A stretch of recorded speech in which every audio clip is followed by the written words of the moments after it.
अस्सलाम वालेकुम। आपको आज के प्रोग्राम में खुश आमदीद। खैबर पख्तूनख्वा असम्बली का इजलास बुलाने पर स्पीकर बाबर सलीम सवातियों और गवर्नर गुलाम अली के माबैन आईनी जंग शिद्दत इख्तियार कर गई है। गवर्नर की जानिब से इजलास बुलाने की कानूनी हैसियत जानने के लिए असम्बली सेक्रेटेरिएट ने स्पीकर के तवस्सुत से महकमा कानून को खत लिख दिया है, जिसमें कहा गया है कि गवर्नर खैबर पख्तूनख्वा अपनी सवाबदीद पर असम्बली इजलास बुला सकता है। और क्या इजलास बुलाने के लिए गवर्नर, वजीर आला या काबीना को एडवाइस कर सकता है, यह सवाल उठाया गया है। स्पीकर ने खत में कहा है कि पेशावर हाई कोर्ट में मखसूस नशिस्तों से मुतालिक केस जारी है, लिहाजा गवर्नर की जानिब से इजलास बुलाने की कानूनी हैसियत वाजे की जाए। दूसरी तरफ गवर्नर खैबर पख्तूनख्वा गुलाम अली ने आज यानी 22 मार्च को असम्बली का इजलास बुला रखा था। सरकारी दस्तावेज के मुताबिक गवर्नर खैबर पख्तूनख्वा ने इन मखसूस और अकलियतों की नशिस्तों पर मुंतखब अरकान की हलफ बर्दारी के लिए जो है वो इजलास तलब किया था, जिनका नोटिफिकेशन 4 मार्च को इलेक्शन कमीशन ने जारी किया था। वजीर आला के मुशीर बराए इतलात बैरिस्टर मोहम्मद अली सैफ का यह कहना था कि गवर्नर स्पीकर से सूबाई असम्बली का इजलास तलब करने की दरख्वास्त कर सकते हैं, लेकिन अज खुद इजलास नहीं बुला सकते। दूसरी जानिब पाकिस्तान पीपल्स पार्टी के रहनुमा फैसल करीम कुंडी का यह कहना है कि speaker Khyber Pakhtunkhwa assembly tiger force का किरदार अदा कर रहे हैं। वो मखसूस नशिस्तों पर कामयाब अरकान से हलफ नहीं ले रहे। हमने स्पीकर सूबाई असम्बली को खत लिखा, गवर्नर केपी ने असम्बली इजलास बुलाने की दरख्वास्त भेजी, इजलास नहीं बुलाए। केपी में ये बुखलाहट का शिकार हैं कि कई मखसूस नशिस्तें अपोजिशन को ना मिल जाए।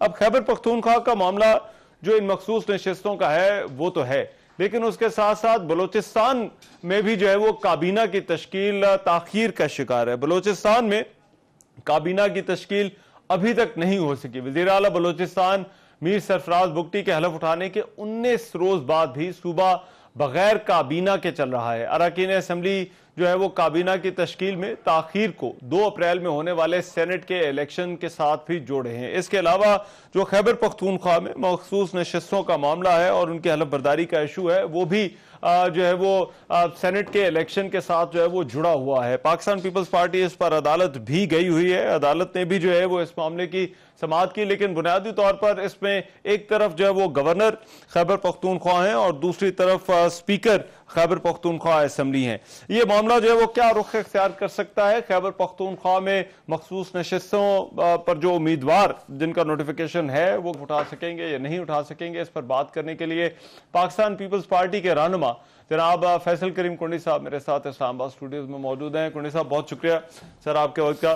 कुंडी साहब सबसे पहले तो फरमाइएगा, ये गवर्नर आपकी नजर में इजलास बुलाने का मजाज है काबीना के होते हुए, वजीर आला के होते हुए?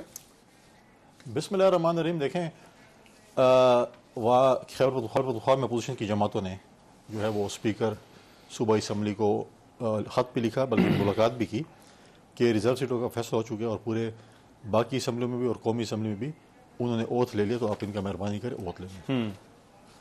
उन्होंने कमिट किया, लेकिन उसके बाद नजर आ रहा था कि वो नहीं ले रहे। फिर हमने गवर्नर से रब्ता किया कि आप अपना एक रोल प्ले करें और स्पीकर साहब से कहें। उस पर उन्होंने स्पीकर से रब्ता किया, जो भी है उन्होंने एक लेटर लिखा, लेटर नहीं लिखा बल्कि उन्होंने इजलास कॉल कर लिया, जो कि लॉ डिपार्टमेंट ने उसको कहा कि आप ये नहीं कर सकते हैं। हम जो है आज जब जो गवर्नर साहब ने इजलास बुलाना था वो नहीं हुआ, हम कोर्ट भी गए, हमने इलेक्शन कमीशन में भी लेटर लिखा है कि इन रिजर्व सीटों पे जो है वो ओथ होना चाहिए। ठीक, अच्छा, मगर मुझे बताइए मामला सेनेट के साथ जो है वो जुड़ा हुआ है, क्योंकि पीपल्स पार्टी, अब जाहिर बात है आपके जो है वो उम्मीदवार अदालत में भी गई हुई हैं और वहां पर भी अदालत भी इस मामले को देख रही है। क्या ये वाकई सेनेट के इंतखाबात से पहले आप चाहते हैं कि देखिए पीटीआई खाइफ है, पीटीआई जहां पर जो है इस्लामाबाद में और कौमी असम्बली में और बाकी असम्बली में बड़े आइन की और बड़ी बातें करती है और बड़े नारे लगाती है, और जब अपनी बात आती है तो फिर इनको न आइन नजर आता है, न जमहूरियत नजर आती है, न कुछ नजर आता है। अब वो ये चाहते हैं कि जो रिजर्व सीट वाले ये ओथ न लें ताकि हम सेनेट का इलेक्शन गुजार लें। सिंपल ही बात है, बाकी इनका कोई सरोकारी चीजें नहीं है। अच्छा, क्योंकि अगर ये रिजर्व सीट वाले ओथ लेते हैं तो अपोजिशन जमातें 5 सेनेट की सीटें खैबर पख्तूनख्वा से जीत सकती हैं, जो हमने अपनी होमवर्क किया हुआ है। अच्छा, कम से कम 5 सीटें जो है सेनेट की जीतेंगे, लिहाजा इससे वो खाइफ हैं और वो ये चाहते हैं कि ये चीज़ ना हो और हम सेनेट का इलेक्शन इस तरीके से गुजारें और उसके बाद हम उसको ओथ लें। लेकिन हम अपने जो है हम अपने फोरम पे गए हुए हैं, हम कोर्ट भी गए हुए हैं, हमने इलेक्शन कमीशन को भी एप्लीकेशन दी है। हम उम्मीद करते हैं कि इलेक्शन से पहले जो है स्टैंडिंग इलेक्शन से पहले इनका ओथ भी हो जाएगा और वो अपने हक रायदे इस्तेमाल कर सकेंगे। अच्छा, अभी ये जब हम बात कर रहे हैं, गवर्नर खैबर पख्तूनख्वा का राब्ता भी हुआ अली मीन गंडापुर से, तो आपको उम्मीद है, तवक्को है कि ये मामला जो है वो हल हो जाना चाहिए, बजाय इसके कि अदालत इस मामले पर क्योंकि कोई फैसला दे, गवर्नर और खैबर पख्तूनख्वा के जो वजीर आला हैं ये आपस में इस मामले को मिलकर हल कर लें? देखिए, हम ये नहीं चाहते और न पीपल्स पार्टी चाहती है कि सूबे और मरकज या कुछ इदारों के दरमियान जो है कन्फ्रंटेशन हो, गवर्नर हाउस और CM हाउस के दरमियान हो या वफाक या सूबे के दरमियान हो। हम चाहते हैं चीज़ें जो है वो स्मूथली चलनी चाहिए। ठीक है, आप सियासी तौर पर एक दूसरे के मुखालिफ हो सकते हैं, लेकिन अब हुकूमतें बन चुकी हैं, हमने आगे बढ़ना है। ठीक। और इस आगे बढ़ने के लिए मैं नहीं समझता कि इस किस्म की कन्फ्रंटेशन की जरूरत है। और तो उनका ऐसे भी होना है, आज नहीं तो कल होना है। तो अच्छी बात होगी कि अगर वो जो है वो इससे स्टैंड के इलेक्शन से पहले हो जाए तो मैं समझता हूँ कि बेहतर होगा। अच्छा, मगर इसमें ये फरमाइएगा, अभी जिस तरह से मामला चल रहे हैं, एक बड़ा सवाल ये भी है कि खैबर पख्तूनख्वा के मामला क्या वफाक के साथ चल सकेंगे या नहीं। अभी तक तो जो मुलाकातें हुई हैं, 2 मुलाकातें हो चुकी हैं, तो आपका क्योंकि खुद ताल्लुक इस सूबे से है, खुद सूबे की सियासत को अच्छी तरह से समझते हैं, बल्कि अली मीन के शहर से आपका जो है वो ताल्लुक है। अब आपको लगता है ये वफाक और सूबे की निब पाएगी जो मामला जिस तरह से जो आगाज हुआ है? देखिए, मैं अभी भी कहता हूँ कि होनी चाहिए, क्योंकि मरकज और सूबे की जो है वो कन्फ्रंटेशन नहीं होनी चाहिए, उनका आपस में जो है एक लेजोन होना चाहिए। क्योंकि खैबर पख्तूनख्वा में देखें इस वक्त दहशतगर्दी भी है, वहाँ पर आपने दहशतगर्दी के खिलाफ जंग भी लड़नी है।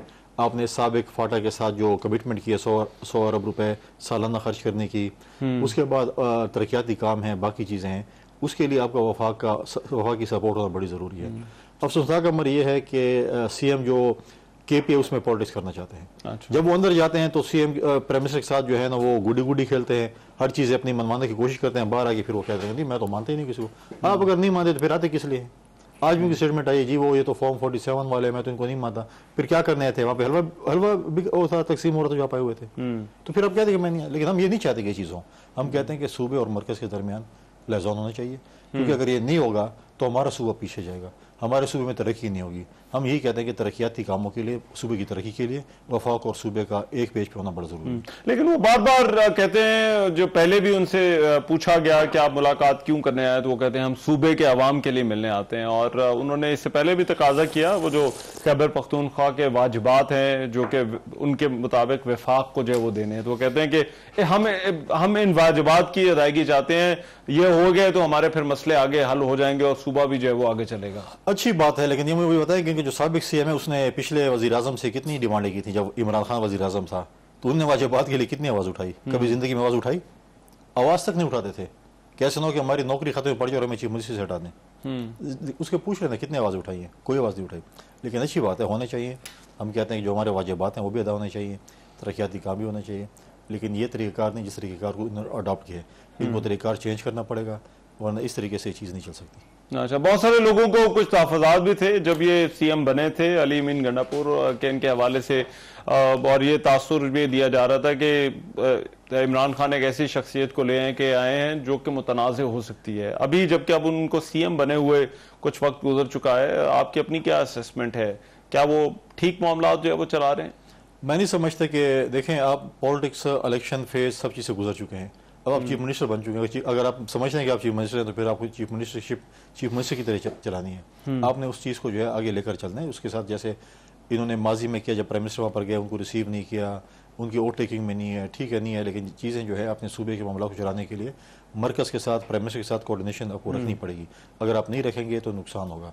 अब देखना यह है कि कुछ लोग तो ये कह रहे हैं कि शायद वज़ीर जो अंदर जब जाते हैं तो शायद वो अपने लीडर के लिए नारो की भी बात करते हैं। अच्छा, तो मतलब है क्या पता अपने लीडर के लिए नारो भी मांग रहे हो अंदर और बाहर आके फिर डायलॉग भी मार रहे हो। अच्छा। अगर आपने नारो मांगने तो फिर डायलॉग से काम नहीं चलेगा। अच्छा, नहीं अगर NRO मांग रहे होते तो सबसे पहले तो फिर शहबाज शरीफ साहब ही बता देते कि वो NRO मांग रहे हैं। कुछ बातें जो है ना वक्त पे बताई जाती है। अच्छा, लेकिन इसमें जो खैबर पख्तूनख्वा की सियासत है उसमें अब ऐसा लग रहा है फैसल करीम साहब के ऑपोजिशन बहुत कमजोर है वहां पर। पाकिस्तान तहरीक इंसाफ को जितनी नशिस्तें मिल गई हैं, इसके बाद ऑपोजिशन का वहां पर सियासत का जो स्कोप है वो बहुत कम रह गया है। क्या वाकई ऐसा है? मैं आपकी बात से एग्री नहीं करता हूँ, ये आपका तजिया हो सकता है। अच्छा, चंद हफ्ते सब्र करें, फिर आपको बताएंगे कि अपोजिशन क्या करती है वहाँ पे। तो क्या अपोजिशन किस तरह से मामला को आगे चलाना चाहती है? वो कहते हैं कि ये तो है ही मखसूस नशिस्तों वाले ज्यादातर, तो इस तरह की जो अपोजिशन है क्या मौसर किरदार अदा कर सकेगी? ये तो हम उनको बताएंगे कि हम मखसूस नशिस्तों वाले हैं या हम क्या है या क्या नहीं है। ये तो जब है अपोजिशन एक जिम्मेवाराना रोल प्ले करेगी, अपने जो है इनके जो हकूक़ है खैबर पख्तूनख्वा के अपने सूबे की, उसके लिए भी आवाज़ उठाएगी, सब कुछ करेगी। हम एक जिम्मेवाराना पोजीशन को रोल प्ले करेंगे। इनकी तरह जो है वो मछली मंडी नहीं बनाएंगे, जुमा बाजार नहीं बनाएंगे, बल्कि एक जिम्मेवाराना पोजीशन को रोल प्ले करेंगे। अपने हकूक़ की इनको बताएंगे कि आपको जो जिस मैंडेट लेके आए या मैंडेट दिया गया या आप लेके आए हैं, जो भी है, आपने सूबे के हकूक़ की जंग लड़नी है, लड़ाई झगड़े से नहीं लड़नी, पुरअमन तरीके से लड़नी। अच्छा, और सेनेट इंतखाबात के हवाले से पाकिस्तान पीपल्स पार्टी ने अपना होमवर्क कंप्लीट कर लिया है? इंशाल्लाह हमारा होमवर्क क्या तवक्कुआत हैं इन सेनेट के इंतखाबात के हवाले से? हमारा होमवर्क इंशाल्लाह कंप्लीट है और इंशाल्लाह ताला मेजॉरिटी हमारी होगी और चेयरमैन सेनेट भी पाकिस्तान पीपल्स पार्टी का होगा इंशाल्लाह।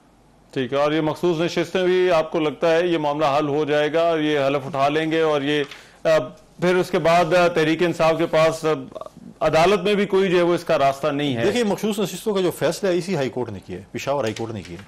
जब इन्होंने स्टे ली थी पीटीआई ने, फॉर्मर पीटीआई का है, मौजूदा सुन्नी इत्तेहाद काउंसिल का है, जो भी नाम दें, इन्होंने वहां पर स्टे ली थी और स्टे के बाद जब पहले दिन हेयरिंग का था, मैं खुद वहां पर मौजूद था, इनके वकील ही नहीं है। फिर जब जो है वो मीडिया में जो है उनकी जो है उनके पीछे बातें हुई, ऐलान तान हुई, तो उसके बाद अगले दिन वो पहुंच गए। तो ये मखसूस नशिस्तें का जो केस था वो इसी पेशावर हाई कोर्ट के लार्जर बेंच ने किया था। हम अदालत गए और हम उम्मीद है कि अदालत जो है इसमें हमें जो है वो डायरेक्ट करेगी स्पीकर को कि इनसे वोट ले लें। ठीक है, राइट, बहुत शुक्रिया। फैसल करीम कुंडी साहब हमारे साथ मौजूद थे, पाकिस्तान पीपल्स पार्टी के रहनुमा रहे थे। खैबर पख्तूनख्वा में असम्बली का इजलास बुलाने पर अब ये जो कायनी मामला है, क्या ये हल होगा या नहीं होगा? प्रोग्राम में एक ब्रेक शामिल करते हैं, वापस आते हैं इस ब्रेक के बाद।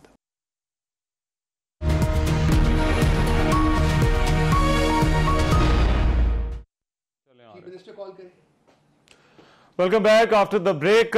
बात हो रही थी खैबर पख्तूनख्वा में असम्बली का इजलास बुलाने के हवाले से। इस पर जो है वो पाकिस्तान पीपल्स पार्टी अदालत पे गई और अब से कुछ देर पहले जो है वो ये खबर भी आई है कि मुलाकात हुई है जो गवर्नर खैबर पख्तूनख्वा हैं उनके दरमियान और वज़ीर आला खैबर पख्तूनख्वा के दरमियान में मुलाकात 1 घंटे से ज़ायद जो है वो जारी रही। लेकिन पाकिस्तान तहरीक इंसाफ के जो वो मामलात हैं वो खैबर पख्तूनख्वा की हुकूमत के अलावा और भी हैं। एक तरफ तो जो बानी पीटीआई हैं उनके साथ मुलाकात का मामला है, आज उसको अदालत ने भी सुना और ऑनलाइन मुलाकातों का मामला भी वहां पर जेर बहस रहा है। इसके अलावा फिर असम्बली के अंदर जो कौमी असम्बली है वहां पर जो सुन्नी इत्तेहाद कौंसिल के साथ उनके मामलात है वो भी अभी हल तलब हैं। वहां पर भी वजारत कानून से जो है वो पूछा गया है कि क्या अपोजिशन लीडर जो है वो सुन्नी इत्तेहाद कौंसिल की तरफ से आ सकता है या नहीं आ सकता। और फिर अदालतों से भी कुछ फैसले आए हैं 9 मई के हवाले से। इन तमाम मामलात पर बात करने के लिए रऊफ हसन साहब पाकिस्तान तहरीक इंसाफ के रहनुमा हैं, तर्जुमान हैं, मेरे साथ इस्लामाबाद स्टूडियोज में मौजूद है, उनसे बात करते हैं। रऊफ हसन साहब बहुत शुक्रिया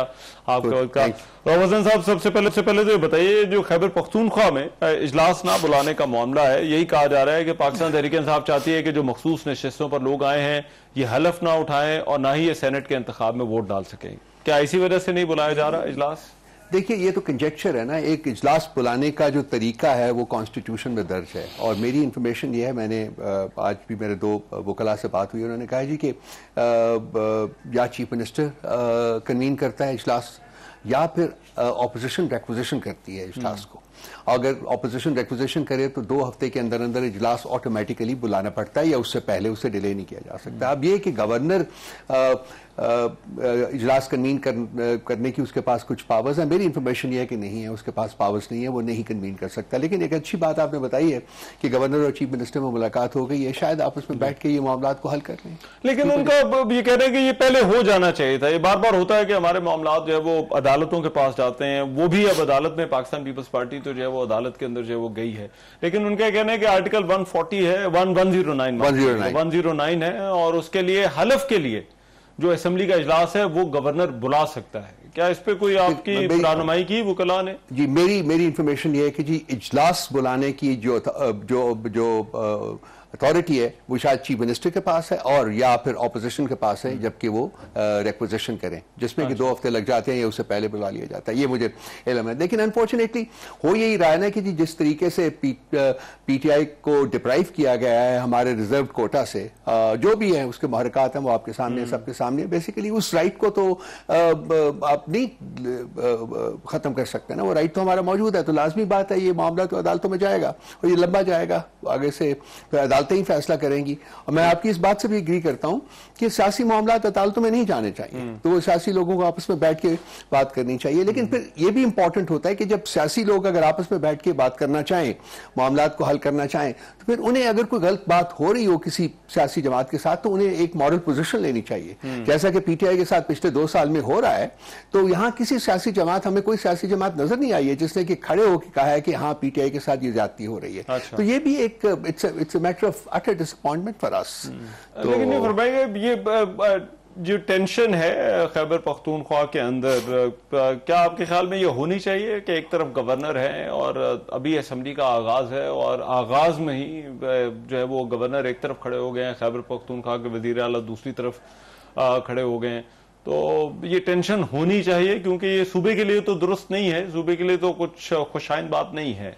देखिए आइडियली तो नहीं होनी चाहिए। आइडियली जो आईनी मामलात हैं वो खुश उसलूबी से आगे बढ़ने चाहिए और वो आइन मौजूद है, आइन को रेफर किया जा सकता है, आपस में बैठ के बात की जा सकती है, वो सारा कुछ है। लेकिन एक एजेंडे का एक हिस्सा नहीं लगता आपको भी कि अगर आप सोचें तो क्या पिछले खासकर 9 मई से जो हम पीटीआई के साथ हो रहा है, जिस तरीके से हमें डेसिमेट करने की कोशिश की गई है, क्या मैं एक सियासी इंसान, जहन रखने वाले इंसान के तौर के ऊपर ये नहीं सोच सकता कि ये भी उसी एजेंडा का हिस्सा है कि जी जबरदस्ती आप हलफ दिलवाएं और जबरदस्ती जो है फर्दर पीटीआई को दीवार के साथ लगाएं।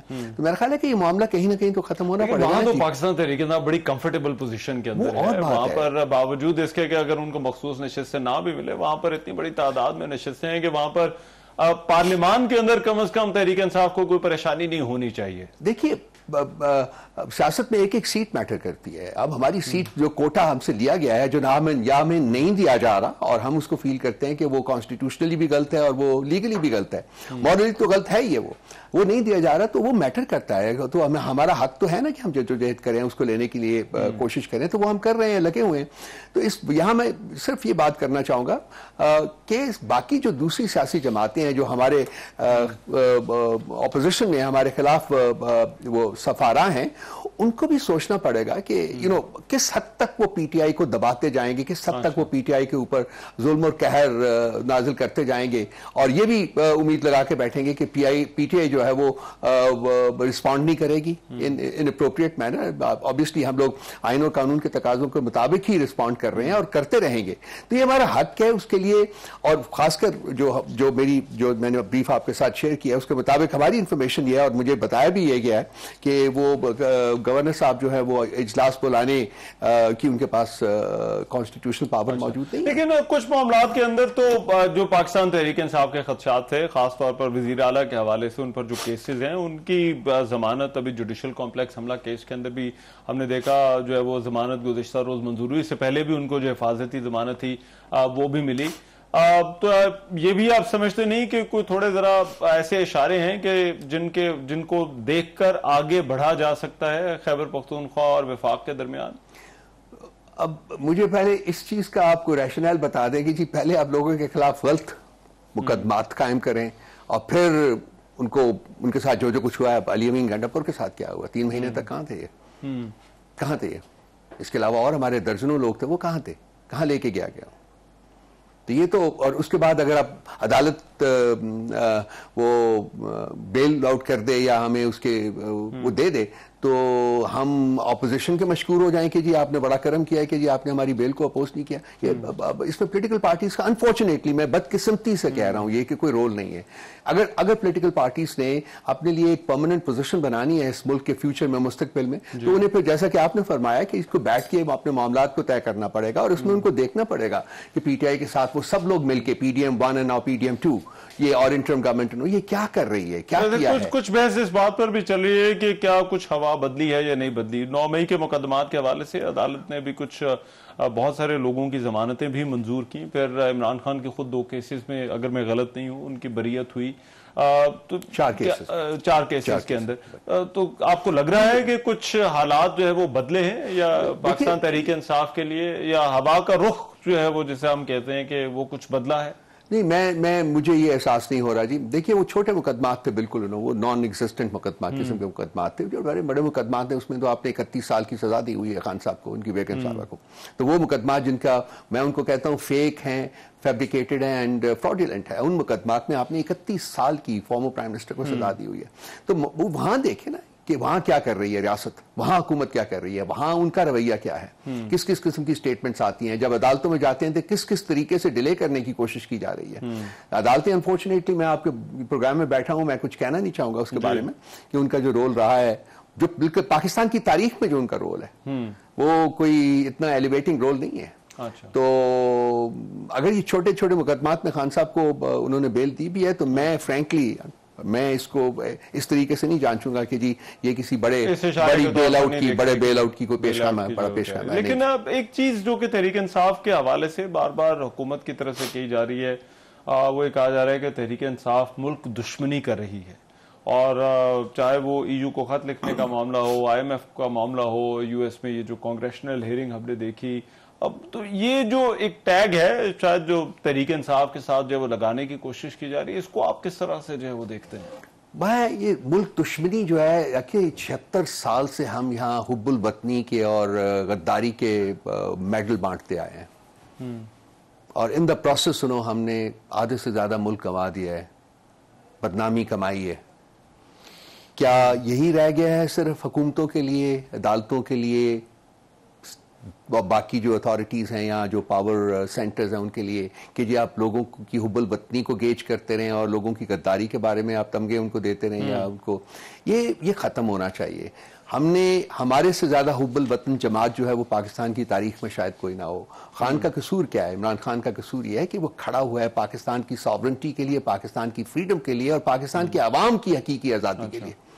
उसके कॉन्टेक्स्ट में उनको ये सजा दी गई है। अभी आप जो प्रोसीडिंग्स हुई हैं उसमें पीटीआई का तो कोई अमल दखल नहीं है, वो तो पाकिस्तान का डायस्पोरा है। लेकिन आपका पाकिस्तानी बाहर रहते हैं, वहां जो बाहर रहने वाले हैं वो क्रेडिट तो ले रहे हैं, जो अपने आप को पीटीआई का लेना चाहिए, क्लेम करते हैं, वो क्रेडिट लेते हैं कि ये हमारी वजह से जो है वो डोनाल्ड लू को जो है वो बुलाया गया। बिल्कुल बिल्कुल होगा। देखिए, वहां वो एक जमहूरी मुल्क है, वहां हर इंसान की आवाज में एक वजन है और वो मैटर करती है। ये हमारी तरह तो नहीं है कि जी भेड़ बकरियों की तरह हमें वो काटे फिरे। तो वहां diaspora is a very powerful diaspora. हमारा, ये भी मैं मानने को तैयार हूं बिल्कुल कि वो प्रो पीटीआई डायस्पोरा है, बहुत मैसिवली प्रो पीटीआई। तो ये क्या आप उनको एंडोर्स करते हैं या नहीं करते? जो उन्होंने कन्वीन किया, ये एक डेमोक्रेटिक प्रोसेस है वहां का। अच्छा, एक डेमोक्रेटिक प्रोसेस है। डेमोक्रेटिक उन्होंने कोई मतलब क्या किया है, उन्होंने अर्ज किया है उनको कि जी आप मिलके आप ये कांग्रेशनल हियरिंग करिए। This is a routine matter. आपको नहीं लगता इसकी वजह से रियासत के लिए मसाइल पैदा होते हैं? मिसाल के तौर पर, क्योंकि ये कुछ लोगों से बात होती है तो वो ये कहते हैं कि हमारी जो निगोशिएटिंग पोजीशन है, चाहे वो IMF के हवाले से हो, यूरोपीय यूनियन के हवाले से हो या अमेरिका के हवाले से हो, और खासतौर पर मुआशी मामलात में, तो जब ये मामलात जो है वो इनके सामने जाते हैं, इनको खत लिखे जाते हैं, उनके सामने ये प्लीड किया जाता है कि इन मामलात पर जब वो नोटिस ले तो वो हमारी निगोशिएटिंग पोजीशन को कमजोर कर देते हैं। तो रियासत को क्या पड़ी है कि वो इलेक्शंस में फ्रॉड करे? रियासत को क्या पड़ी है कि वो अवामी मैंडेट को जो है वो हाईजैक करे? रियासत को क्या पड़ी है कि वो इस किस्म के जराइम कमिट करे? किस कॉन्स्टिट्यूशन के तहत ये किया जाता है? और वो चाहते हैं कि वो सब कुछ करते रहें और हम अपने जुबानों के ऊपर ताले लगा के बैठ जाएं, अपने हाथों में हम जंजीरें बांध लें और बैठे रहें कि जी ठीक है, जो कुछ कर रहे हैं ठीक कर रहे हैं। देखिए भाई, ये वक्त है रेजिस्टेंस का। अब अवाम ने एक्सेप्ट नहीं किया। ये आपके सामने है, पिछले 2-3 महीने की तारीख देख लीजिए। पहली दफा है कि इतने एक शख्स जो कि जेल में है, एक शख्स जिसकी पार्टी को वर्चुअली डेसिमेट कर दिया गया है, एक शख्स जिसकी टॉप लीडरशिप को उठा लिया गया है, जेलों में डाला गया है, उनको फोर्सिबली कन्वर्ट करवाया गया है, उस मुल्क के अवाम ने उस शख्स की पॉलिटिकल पार्टी को 80% मैंडेट दिया। अच्छा, ये पाकिस्तान की पॉलिटिकल तारीख में, बल्कि दुनिया की पॉलिटिकल तारीख में आपको नहीं मिलेगा। अच्छा। शायद 2-4 जगह मैं उसको दे दूं। लेकिन डोनाल्ड लू ने जो रऊफ हसन साहब जो बातें की हैं, क्या इसके बाद जो अमेरिका ने हुकूमत गिराई, ये मामला खत्म हो जाना चाहिए? या फिर आप कहते हैं कि अभी भी जो है वो तहरीक इंसाफ उस मौके पर कायम है कि ये हुकूमत जो है वो अमेरिका ने ही गिराई है? देखिए, ये बहुत पहले खान साहब ने स्टेटमेंट दी थी कि it's all in the past, we want to move on. अच्छा। किसी भी रियासत में अमेरिका के साथ हमारे ताल्लुकात जो हैं, अमेरिका के साथ भी हैं, हम रखना चाहेंगे। और हम पीटीआई में हमें मुझे यकीन कामिल है कि इमरान खान साहब दोबारा इस मुल्क के वजीर आजम बनेंगे और वो इस मुल्क को आगे लेके जाएंगे। आगे ले जाने के लिए आपको ये करना पड़ेगा। वो कर क्या रहे थे कि अमेरिका के साथ तो हमारे हिस्टोरिकल रिलेशंस 76 साल से चल रहे हैं, चाइना के साथ हमारा बहुत ही करीबी ताल्लुक है। वो चाह रहे थे कि रीजन में बाकी जो ममालिक है इंक्लूडिंग इंडिया, उनके साथ भी ताल्लुकात को फरोग दिया जाए, बेहतर ताल्लुकात बनाए जाए। इस वक्त पाकिस्तान की सिचुएशन आप देखिए, इस वक्त आपके साथ ईरान के साथ आपके क्या ताल्लुकात हैं, अफगानिस्तान के साथ आपके क्या ताल्लुकात हैं, इंडिया के साथ तो हिस्टोरिकली आपके ताल्लुकात हैं। तो 4 नेबर्स हैं आपके, 4 में से 3 के साथ आप वर्चुअली एट वॉर है। तो क्या इस तरीके से ममालिक तरक्की कर सकते हैं? खान साहब क्या करना चाह रहे थे कि वो उन्होंने आउटरीच थी, उनकी एक जियो स्ट्रेटेजिक आउटरीच थी। और रशिया बयानिए का क्या बना? साजिश वाले बयानिए का क्या बना? साजिश वाला बयानिया बिल्कुल मौजूद है। Cipher is a reality. आपकी नेशनल सिक्योरिटी कमेटी के 2 इजलास में खान साहब ने प्रिजाइड किया, दूसरा शहबाज शरीफ ने माना कि साइफर जो है उसके contents grave interference in Pakistan internal matters है। ये उसका बयानिया उसके मिनट्स में है। और ये कि डिमाश सर्व किया जाए डीसी में भी और इस्लामाबाद में भी, जो सर्व किया गया। फिर शहबाज शरीफ साहब के अगली मीटिंग जो थी उस वक्त शहबाज शरीफ साहब प्राइम मिनिस्टर बन चुके हुए थे, उसमें एंडोर्स किया गया उस मीटिंग के मिनट्स को, एनएससी की मीटिंग के मिनट्स को, और कहा गया कि जी जो कुछ हुआ है वो ठीक हुआ है। तो ये तो रियलिटी है, तो उसको डिनाई क्यों करते हैं? जब ये हुकूमत आई PDM-1 की तो कहते हैं जी कि साइफर नाम की कोई चीज ही नहीं है। फिर पैंतरा बदला, कहते हैं जी वो साइफर तो खान साहब ने खुद इजाद किए। फिर तीसरा पैंतरा बदला कि उनके खिलाफ मुकदमा बना दिया। आप देखिए तो सही जो कि फैक्चुअली क्या इन्होंने किस किस तरीके से पैंतरे बदले हैं। तो ये रियलिटी साइफर प्रॉब्लम नहीं है, प्रॉब्लम तो ये है कि उसका कंटेंट वो था या नहीं था जो खान साहब क्लेम कर रहे हैं। वो इंटरसेप्ट ने पब्लिश कर दिया हुआ रिपोर्ट। अगर इंटरसेप्ट ने गलत पब्लिश किया है तो government of the US fake क्यों नहीं गई, अदालत में लेके जाए उसको। मेरे पास पड़ा हुआ है वो इंटरसेप्ट की रिपोर्ट सारी कंप्लीट, अबाउट 40 पेज रिपोर्ट है। कोर कमेटी का इजलास हुआ, जी हाँ, तो क्या उसमें जो है वो फैसला हुआ है? क्योंकि जो हमने अभी मीडिया के अंदर रिपोर्ट हो रहा है कि तहरीक इंसाफ ने टफ टाइम देने का फैसला किया है, तो तहरीक इंसाफ किस तरह से टफ टाइम देगी? पार्लियामेंट के अंदर देगी, बाहर सड़कों पर अब निकल रहे हैं, क्या करने वाले हैं? देखिए जी, 23 मार्च की मार्फत से कल हम इंशाअल्लाह ताला एक कन्वेंशन कर रहे हैं। कल होगा जी हमारा कन्वेंशन। किधर? इस्लामाबाद में? इस्लामाबाद में होगा जी, केपी हाउस में होगा। उसके बाद हम 30 तारीख को इस्लामाबाद में एक जलसा करने जा रहे हैं, जिसके लिए हमने इजाजत के लिए ऑलरेडी दरख्वास्त दे दी है। इसके बाद 21 अप्रैल को हम तो जो कल वाला जलसा था जो 23 मार्च का, जिसकी एक रिक्वेस्ट दी गई थी, वो नहीं हो रहा? नहीं, 23 मार्च को जलसा नहीं हो रहा जी, बल्कि हम एक फंक्शन कर रहे हैं टू सेलिब्रेट 23 मार्च। वो एक सेलिब्रेटरी फंक्शन है जो कि हम कर रहे हैं कल। लेकिन 30 मार्च को हम जलसा करेंगे, उसके लिए हमने रिक्वेस्ट दे दी है इस्लामाबाद में।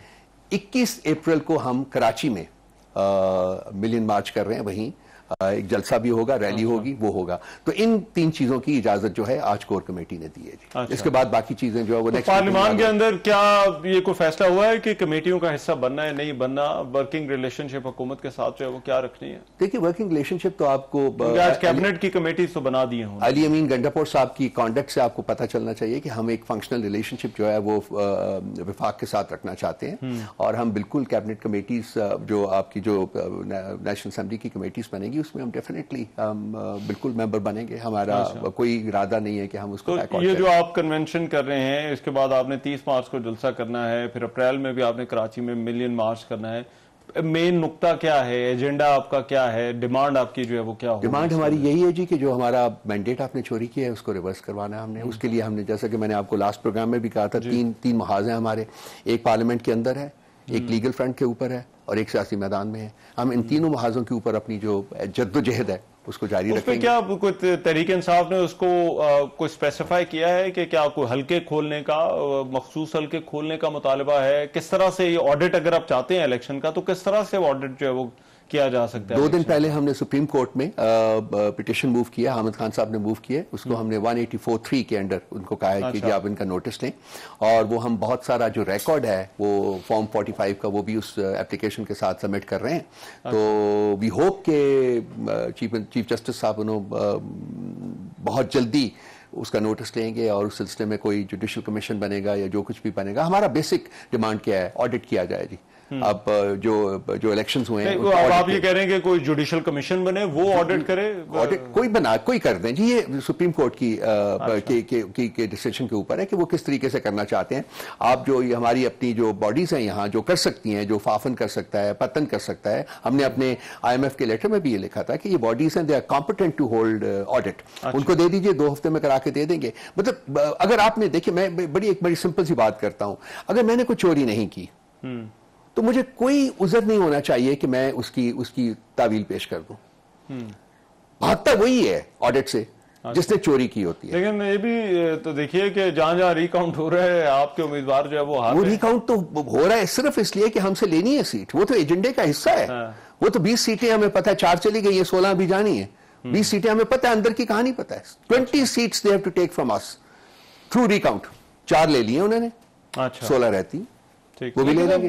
इस सारे मामले में क्या कोई बात हो सकती है या कोई ऐसा प्लेटफॉर्म हो सकता है? अब तो वैसे प्लेटफॉर्म तो आपके पास मौजूद है और हुकूमत बार बार कहती है पार्लियामान का प्लेटफॉर्म जो है वो मौजूद है, कि जहां पर तहरीक इंसाफ और हुकूमत जो है वो मिलकर बैठे और आगे का कोई वे फॉरवर्ड जो है वो तय कर सके। देखिए, हम पार्लियामेंट में मौजूद हैं, अगर हुकूमत के पास कोई तजवीज़ है तो वो देख लेंगे, पार्टी देख लेगी क्या करना है क्या नहीं करना। लेकिन हमारी जो टॉप प्रायोरिटी है वो है जो हमारा मैंडेट चोरी हुआ है उसको वापस लेना। वो हम लेंगे, उसके ऊपर हम कॉम्प्रोमाइज नहीं करेंगे। उसके लिए हुकूमत ये नहीं कर सकती कि जी चले इसको भूल जाएं ये ले लें, या इसको भूल जाएं इसको ले लें। नहीं, हमारी प्रायोरिटी थी, है और रहेगी कि हमने मैंडेट अपना वापस लेना है। ठीक है, रऊफ हसन साहब बहुत शुक्रिया आपके वक्त का। रऊफ हसन हमारे साथ मौजूद थे, पाकिस्तान इंसाफ के रहनुमा और तर्जुमान, बात कर रहे थे। प्रोग्राम में एक ब्रेक, वापस आते हैं तो कुछ और खबरों पर बात होगी।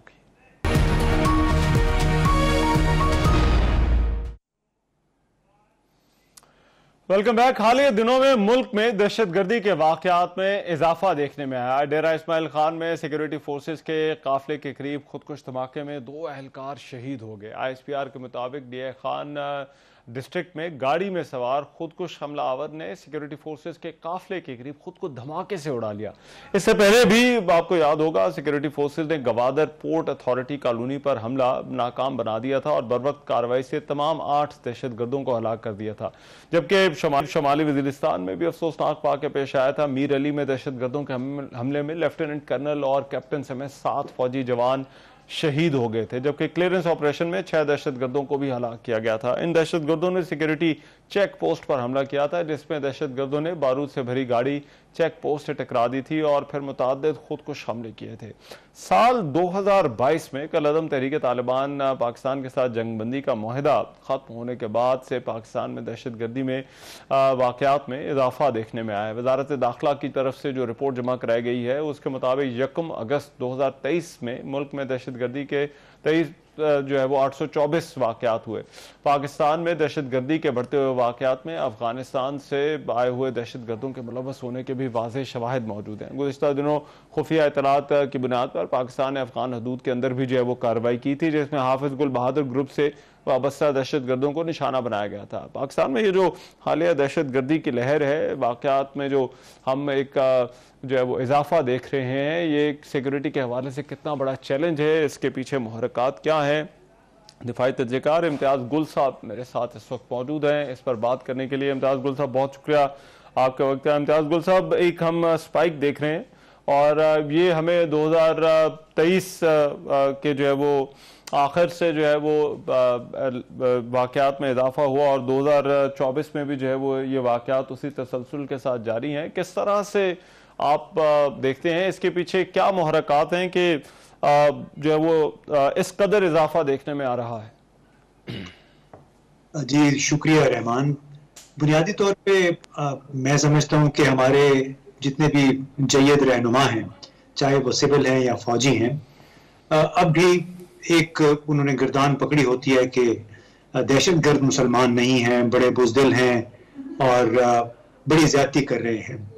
बुनियादी तौर पे जो आपका सवाल है उसका जवाब यही है कि इसमें बुनियादी तौर पे आलायकार, दहशतगर्दी के आलायकार गुरोह शामिल हैं और ये आलायकार किसी के ईमान पे अफगानिस्तान और पाकिस्तान में अदम इस्तेहकाम फैलाने के एजेंट बने हुए हैं। आप उन्हें जो मर्जी कह दें, उन्होंने अपने अहदाफ अपने लिए चुने हुए हैं और अब वक्त मिलने पे उन अहदाफ पे ये हमला कर देते हैं। इसका बड़ा मुहर्रिक क्या हो सकता है? इसका ताल्लुक हमारी बैरूनी, हमारी खारजा पॉलिसी के साथ जुड़ा हुआ है। चीन पाकिस्तान ताल्लुकात और चीन का बेल्ट एंड रोड इनिशिएटिव जो है, जिसके तहत सीपैक चल रहा है, कि बुनियादी तौर पे अगर आप देखें इनके ताने बाने मिलाएं, चाहे वो गवादर में 2019 में हमला था या 2 दिन पहले जो हुआ गवादर पोर्ट अथॉरिटी के रेजिडेंशियल कॉम्प्लेक्स पे, या डीआई खान में एक हमला कल हुआ, और इससे पहले एक 2 हफ्ते पहले भी काफी बड़ी तादाद में लोग शहीद हो गए थे। तो एक बड़ा पैटर्न है। पैटर्न इसमें यही है कि आप सिक्योरिटी फोर्स और चीनियों को मुसलसल निशाना बनाए रखें, ताकि इस मुल्क से जो मैसेज जा रहा है मुल्क से बाहर, वो ये है कि ये मुल्क दहशतगर्दी का शिकार है, यहाँ पे सरमायाकारी नहीं हो सकती, नहीं करनी चाहिए। जो लोग मौजूद हैं यहाँ चीनी सरमायाकार, उनको भी ये वापस भेजने के दर पे हैं। राइट।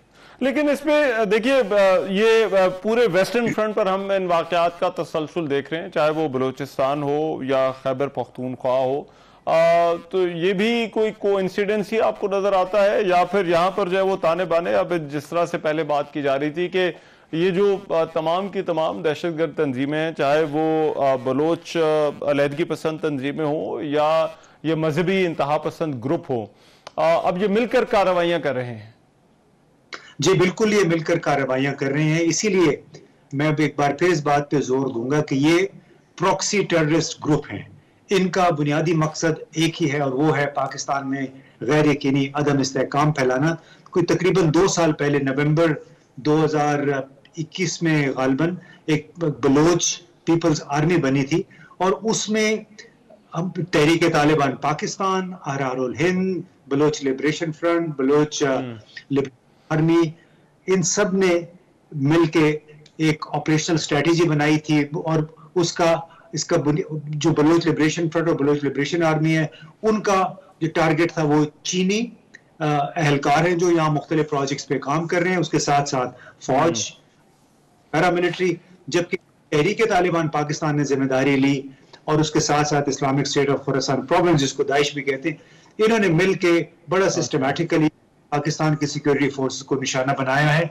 इसके अलावा इसका कोई और मकसद नहीं हो सकता, क्योंकि एक मुख्तसर सी बात मैं कहूंगा कि जो तहरीक तालिबान पाकिस्तान ने जो शराइत रखी थी मुज़ाकरात के लिए हुकूमत के साथ, वो किसी भी हुकूमत के लिए काबिल कबूल नहीं है। यानी कहते हैं कि फाटा आपका स्टेटस बहाल करें, यहाँ से फौजें चली जाएं और हम कभी हथियार नहीं डालेंगे, तो ये तो कोई भी रियासत मानने को तैयार नहीं है। जिससे आप ये कह सकते हैं। इसमें इम्तियाज गुल साहब, इनकी जो अफगानिस्तान के अंदर मौजूदगी है, अब पाकिस्तान की तरफ से एक मैसेज तो गया है कि वहां पर जो है वो कार्रवाई की गई और उस कार्रवाई को ओन भी किया गया, बावजूद इसके कि हमने बाढ़ लगा ली है। लेकिन ये जो तमाम ग्रुप्स हैं, जिस तरह से हाफिज गुल बहादुर का भी ग्रुप है, ये पहले यहाँ पर बेस थे, फिर यहाँ से अब अफगानिस्तान जो है वो चले गए हैं। ये कितना बड़ा चैलेंज है पाकिस्तान के लिए, यहाँ के सिक्योरिटी इदारों के लिए? चैलेंज बिलाशुबा है, क्योंकि इन लोगों के रिश्तेदारियां, इनकी दोस्तियां अब भी पाकिस्तान के अंदर शिमाली जनूबी वजीरिस्तान में मौजूद है। हाफिज गुल बहादुर तो बल्कि हमारी एस्टेब्लिशमेंट का बड़ा एक चहेता हुआ करता था जून 2014 में ऑपरेशन ज़रब अज़ब शुरू होने तक, लेकिन चूंकि उसके बराह रास्त ताल्लुकात हक्कानी नेटवर्क के साथ थे और ऑपरेशन ज़रब अज़ब के नतीजे में हक्कानी नेटवर्क को यहाँ से जाना पड़ा, तो ये लोग भी फिर भाग के अफगानिस्तान चले गए। अब पाकिस्तान के लिए बहुत ज्यादा, जिसको कहते हैं टाइट रोप वॉकिंग हो गई है, कि अफगान धड़ों के साथ, खासतौर पर हक्कानी नेटवर्क के साथ ताल्लुकात खराब किए बगैर इन लोगों को कैसे आप अदालत में इंसाफ के कटहरे में ला के खड़ा करें। उसके लिए हमें बड़ी यकसुई चाहिए, उसके लिए हमें एक कंटिन्यूटी ऑफ कमांड। ये नहीं हो सकता कि आज टीटीपी के साथ एक साहब गुफ्तगू कर रहे हैं, साल के बाद उनकी पोस्टिंग हो जाती है, फिर दूसरे साहब आ जाते हैं, और उसमें जो सिविलियन क़यादत को जब तक आप बाइख्तियार नहीं बनाएंगे, फौजी तरीके से आप इन लोगों को, या इनकी वो लोग जो कि वापस आना चाहते हैं, हथियार फेंकना चाहते हैं, आप वापस नहीं ला सकेंगे। फौजियों का चूंकि अपना एक तरीका होता है जो कई दफा वो काउंटर प्रोडक्टिव भी साबित है, तो लिहाजा बड़ा जरूरी है कि इस तमाम एफर्ट हम सिविलियन का एक चेहरा दें, सिविलियन इख्तियार दें, ताकि वो इनको किस तरीके से हथियार डालने पे, पाकिस्तान वापस आने पे राजी कर सकें। ठीक। राइट, बहुत शुक्रिया इम्तियाज गुल साहब हमारे साथ मौजूद थे और बात कर रहे थे ये जो मुहरकात क्या हैं दहशतगर्दी के। हम हालिया वाकयात देख रहे हैं। एक ब्रेक और ब्रेक के बाद वापस आते हैं तो कुछ और खबरों पर बात हो।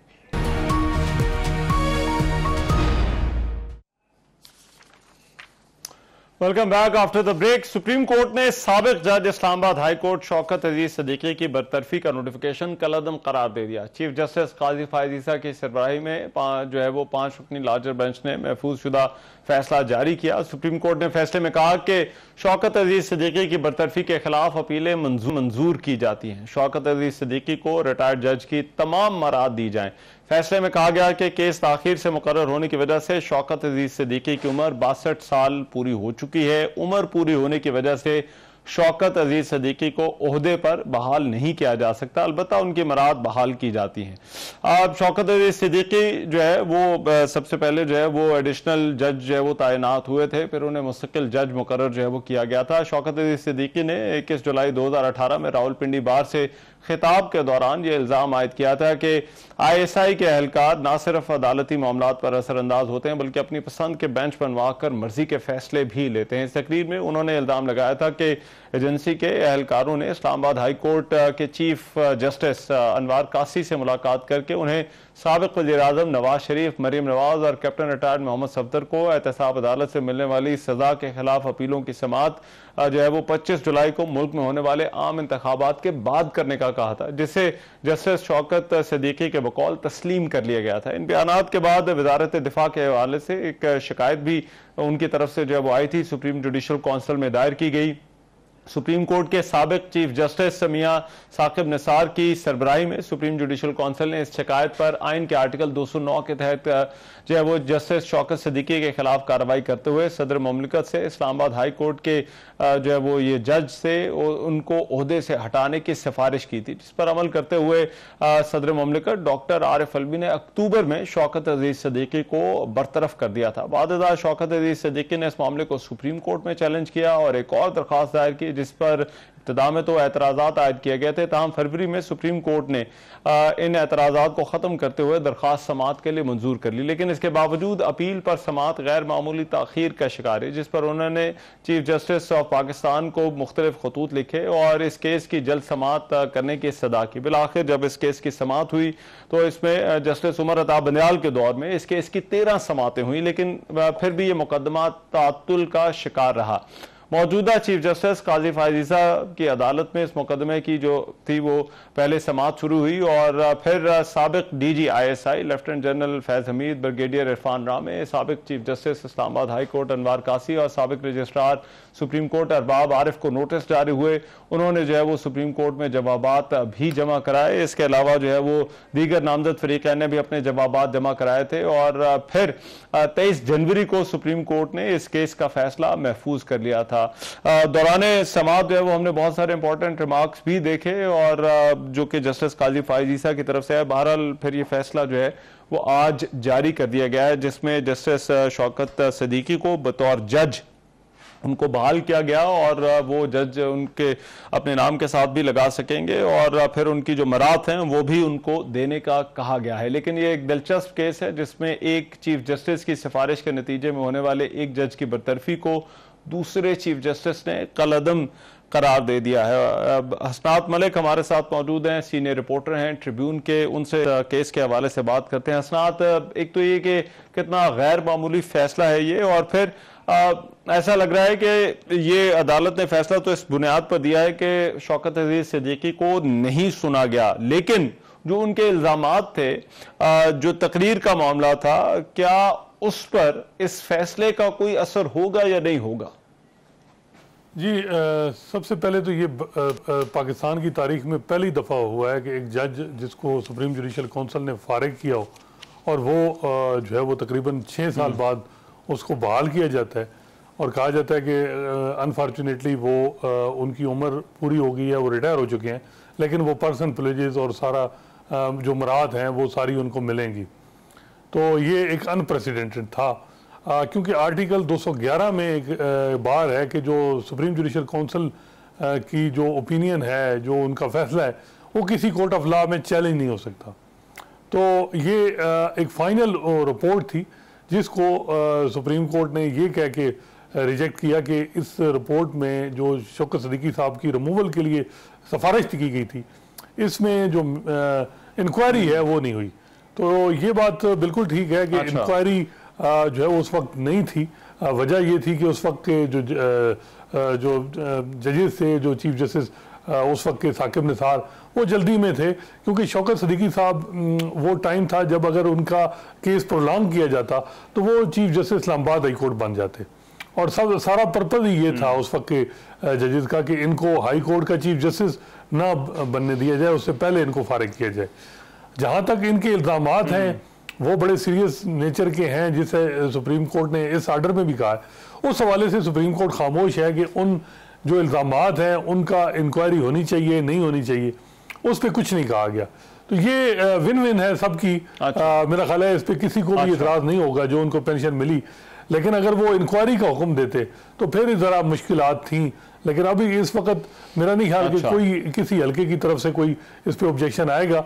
लेकिन कुछ वकला की तरफ से ये है कि जी ये जो इंक्वायरी का आर्डर होना चाहिए था, तो मैं भी कोई नजरसानी की दरख्वास्त भी किसी बार की तरफ से। लेकिन राइट, ये जो फैसला है असनात, इसमें क्यों अदालत इस नतीजे पर पहुंची कि सुप्रीम जुडिशल काउंसिल जो है वो अपने मैंडेट से बाहर की गई है, या सुप्रीम जुडिशल काउंसिल इस मामले पर एडजुडिकेट नहीं कर सकती थी? क्योंकि कुछ हमने रिमार्क्स जो है वो इस फैसले में साबिक अटॉर्नी जनरल अनवर मंसूर के हवाले से भी देखे हैं। देखिए, इसमें एक ये बात भी थी कि जी जज जो मौजूदा रवायात हैं उनका भी पासदार हो। अब इस पे सुप्रीम कोर्ट ने कहा कि सुप्रीम जुडिशल काउंसिल ये बड़ा वेग किस्म का है कि जी जो अनगोइंग ट्रेडिशंस हैं उन पे अमल दरामद करे। ये इसमें नहीं है। जजेस का कोड ऑफ कंडक्ट है, उसमें देखना चाहिए कि क्या कौन सी सेक्शन की जज ने वायलेशन की है।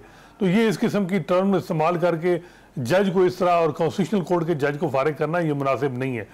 तो ये बात उस पर सुप्रीम कोर्ट ने बड़ा वाज़ेह कहा कि जी इस तरह जज को फारिग नहीं किया जाता। और फिर ये था कि जो उनके इल्ज़ामात थे उस पर इंक्वायरी क्यों नहीं हुई, ये एक कंसर्न था कि इंक्वायरी क्यों नहीं की गई।